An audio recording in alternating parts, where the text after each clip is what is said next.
happy with what's gone on so far? Anything surprised you?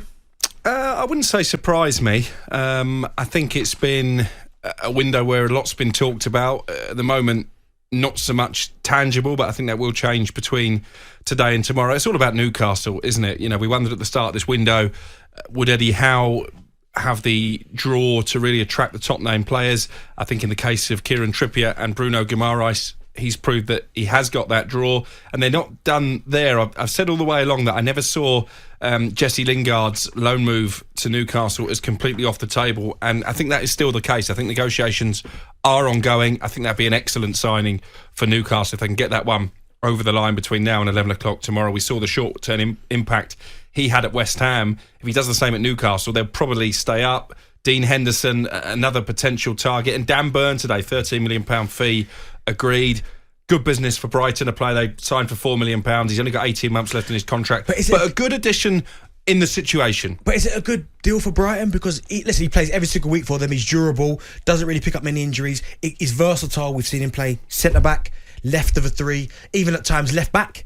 So is it a good deal for Brighton? Well, it's £9 million profit on a 29-year-old who is in the last 18 months of his contract, and he's a North East boy, and I think that's a big part of the draw for him, going up there and playing for his hometown club. And he has been playing a lot this season, but that's mainly because Lewis Dunk has been injured. When he's fit, Dan Burn will probably go back to being that versatile bench player. I think the conundrum that he would have been wrestling with is, yes, this is the team that I supported as a boy. Obviously, financially, it's going to be very rewarding for Dan Burn. He'll get a pay rise, no doubt about that.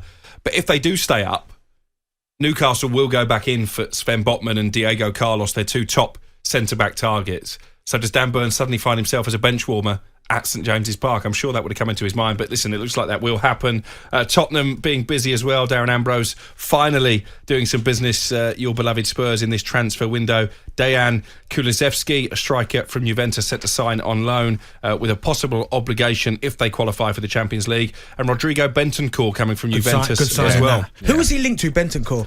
Aston Villa. Aston Villa, that was. I knew there was a team that he was linked to. Kulusevski's a bit of a bit part player at the moment with Juventus, am I right? Yeah. Whereas Bentancur, I'm really happy with that one. I mean, look, the ones Spurs missed out on wasn't really their fault. No, Adama Traore didn't want to play as a wing back.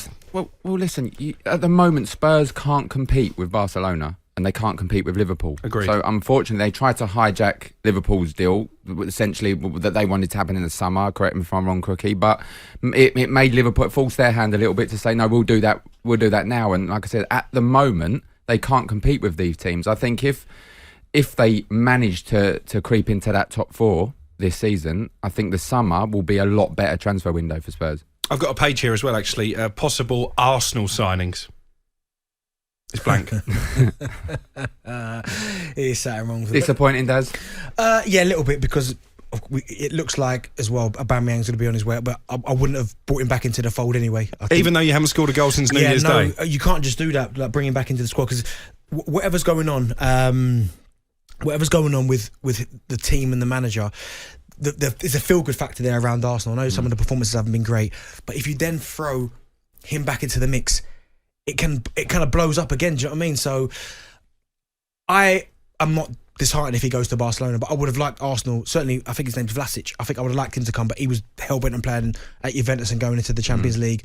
But I'd like them to bring someone in. And then Balogun's gone as well. Yep. So that's another body going out the door. And Nketiah's being linked to Crystal Palace if he goes as well. So it is down to a little bit of bare bones.